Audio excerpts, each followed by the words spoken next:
பச்சை வண்ண பூவே சிரித்து போனாய், என் பூமி எங்கும் பச்சை இறைத்து போனாய்.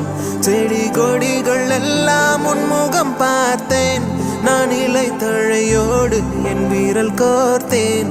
ஹே புல்லின் மேலே பாதம் வைக்காமல் செல்கின்றேன் பெண்ணே, உன் சொல்லை கேட்ட பின்னே. பச்சை வண்ண பூவே சிரித்து போனாய், என் பூமி எங்கும் பச்சை இறைத்து